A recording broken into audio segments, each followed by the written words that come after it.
Welcome back to another reading and correcting of Shattered Salvation. With me, Kendar, the Tiger Writes, and Ty, the Tiger Supervisor. If you want to listen to these live, the morning, 8 a.m. Eastern Time on Shh. Today we are doing chapter 10. That day started surprisingly normal. Aurelian food fabricator malfunctioned, and he had to eat his breakfast cold. His neighbors argued as they rode down the lift, and the traffic lanes were busy, and he was nearly late arriving to work. No one would care, not today, but it was a matter of pride for Illyrian to be punctual. Ollie, wait up!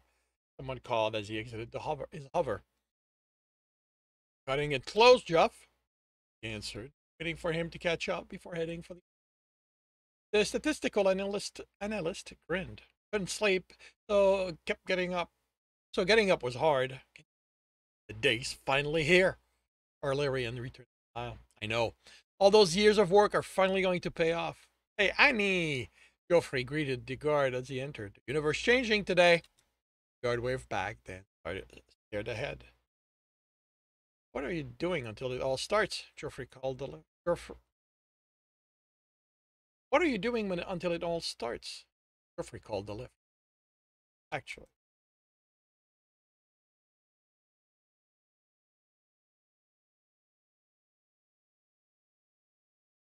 Geoffrey called the lift. What are you doing until it all starts? I need to check on the simulation I left running. I also want to take another crack at the Arsenian project. I think I worked out how the nucleotide assembly works. You're working on today of all day? Come on, you need to celebrate. Celebrations later when the announcement's made over the island. I'll be there, don't worry. I am not going to miss watching it be loaded. Geoffrey gave a theatrical sigh. Here I thought all of you sovereign type were only interested in partying and having fun. You wish you'd stop bringing that up. Come on, you guys have more credits than anyone except SpaceGov itself. Why are you here, toiling among the masses with the rest of us? Just don't get you sometime. Oh, because some things are worth more than all the credits in the universe, and this is certainly one of them. At least join me in Evelyn. We're going to have a pre-party celebration. Can you have sex with her? Considering who you're married to. I'll never understand. No woman can keep up with the Joff. He grinned. It keeps the marriage interesting. So try it. Don't all of you so please stop. Because I'm from a sovereign ship that I'm an hedonistic animal. Only one of the sovereign family is like that. Any chance you can score me an invite? No. Illyrian replied flatly, and I'm going to pass on cheating on my wife. Fine, but at least drop by for a drink. Doors open. He exited. Illyrian sighed. Fine, only if you can promise me the two of you will be dressed. Geoffrey smiled. Will be dressed. No worries there. I can't promise what state the others are going to be in, though. Please tell me you aren't planning an orgy. I am not planning anything, but I have invited a bunch of like-minded people. Illyrian eyed Geoffrey. There's only 153 people in the company. Just how many of them are willing to put their livelihood at risk for sacks? More than you think, and it isn't like anyone's going to be working today. Today is a party day. You are so looking to become one of those statistics. Steady, Geoffrey. The man grew thoughtful. Few of people to lose their job for having sex versus what happens to those who never relax even a little. Be worth looking into. Can I set up a recording instrument in your lab? I think you'd make the perfect first subject, work-obsessed side of the research.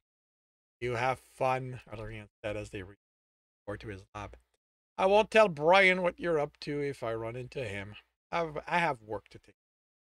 Live a little, Jeff yelled as he kept going. Illyrian thought as he entered the lab. This is about other people. As he did every morning, powered up on the machines and had them run their calibrating sequence. Checked on the progress status of those who kept running. Once he'd gone through every one of them, he sat at his terminal, logged it, was bombarded by messages. At a glance, all of them seemed to be about the party. Brian's message reminded everyone that even on this momentous day, work had to go on. Uh, Brian's message, reminding everyone that even on this momentous day, work had to go on, was lost in the sheer volume of people who'd sent him a reminder to attend the party. Wasn't anyone planning on work? He found three messages that had nothing to do. One from a coworker looking for an update on the analysis he asked Aurelian to run on the organic molecule he'd built. Replied with the result that come out through the night. The other was from another researcher at another company he was responding with. He saved that to his datapad to read. The last was a request from his wife to call her. He did. Hello, Larian. She said, smiling at him. You're looking well. As with every call before, her tone was friendly but cool. And you are looking as lovely as always. Larian was simply looked at her. Her bronze skin, her pale blue eyes, her long black hair. How are you? Wishing you'd put an end to this insanity, you replied. You know, insanity is a chance to change the universe. Her tone cool. Agree. You're a Priyan alone. What do we care of the have our ship? Often. Search here. Soon said. This isn't something I could have worked on in isolation. I had to work with people who think beyond the hull of the ship. I have to stay here until it's all done. But it shouldn't be long anymore. A couple of weeks most for us to shut down everything here. A month. She did smile then. Much more beautiful. I did fall in love with you for unbounded optimism. For the unbounded optimism you have, I just wish at home. The children miss you. Soon. I'll be home. I'll never have to leave. The universe will no longer have a need for a biogeneticist. The only job I'll have then will be to be a father and your husband. Then we'll eagerly wait your return. I love you. Larian, wishing he could convey how much that was true. And I too, Ian, replied with only a hint of sadness. And think I'm ever willing to put this at risk. A fling with Evelyn.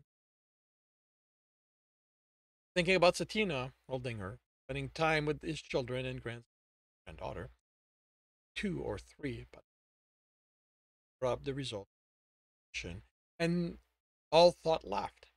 Casualty. That right? A sample had been a million, over 150.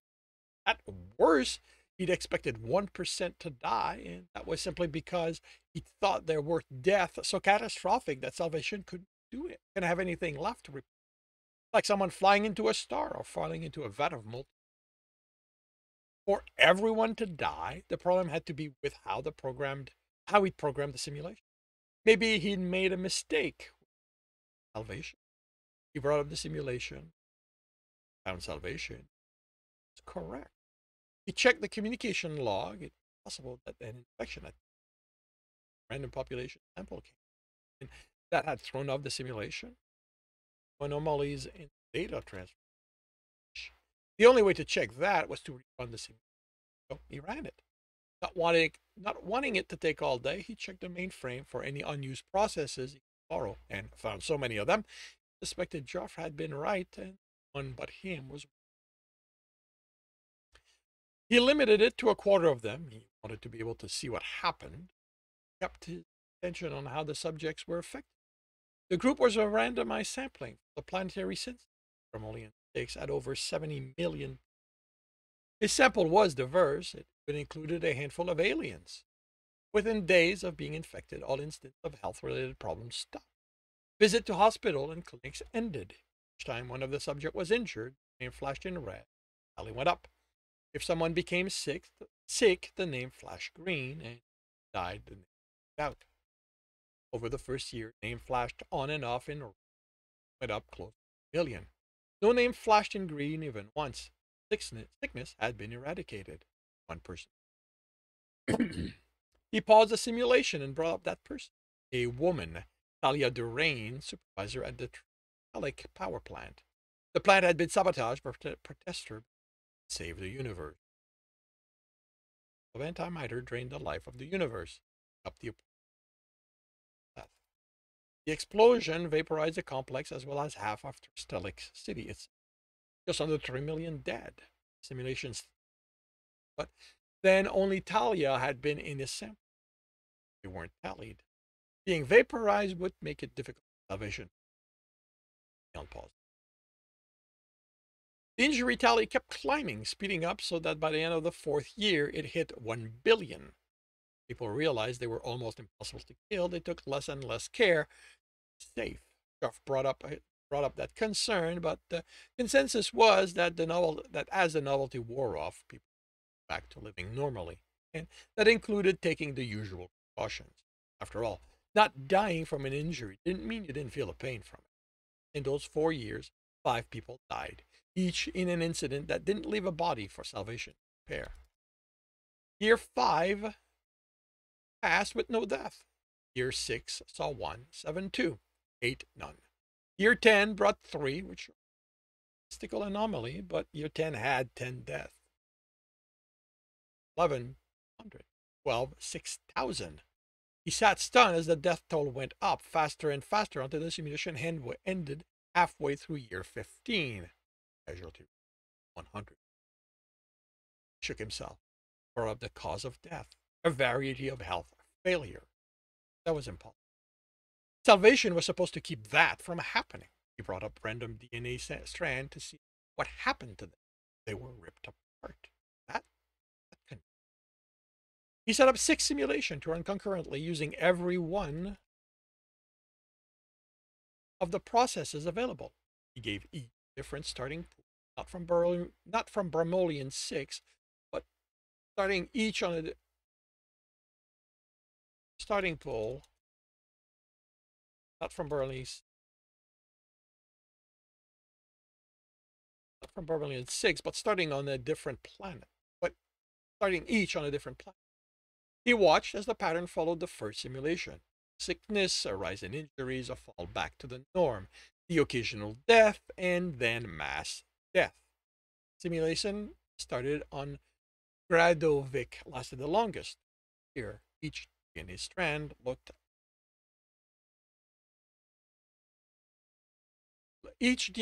he looked at was damaged beyond repair. He forced himself not to panic. He needed to find the why. The simulation couldn't account for something outside its parameter, like some virus directly in an attempt to corrupt it. So the triggering event had to be something normal. No. For it to happen in every simulation, it had to be mundane. What was it possible? There was some ordinary thing all of them had forgotten to take into account. The stress group was composed of 68 the largest team in the company, because Brian understood how vital it was that Salvation beat all the tests that could be imagined. The team had even tried to get Salvation to mutate, but their design was so stable that over the universe's lifespan, it hadn't changed at all. It was impervious to change, or at least it should have been. He wanted to get Brian, inform him of what he'd found, but without being able to explain why it was happening, that do. He ran a new simulation. This time he brought up 12 subjects out of the million correctly. He watched as they got injured, had accidents, lived their lives. He watched the list of events looking for a comment. Something they all went through that could have triggered the fatality event. He watched them die over 3 heart failure, kidney failure, aneurysm. Something the simulation simply marked as generalized failure. He brought up one man, Brody Calvert. Was 21, affected 33 when he died. He lived a normal life, gotten a statistical average number of injuries, and died. He ran a new simulation to ensure an entirely new pool of subjects. He focused on one of them, Felicity Ray Drummond, mother of 2 at the moment she was infected, and he looked at every aspect of her life throughout the simulation. 30 screen documenting everything. He couldn't know everything to look at, but he caught something on her DNA screen. By the time he was able to bring it up in focus and pause the simulation, 3 years had passed and she was dead. Her DNA traveled.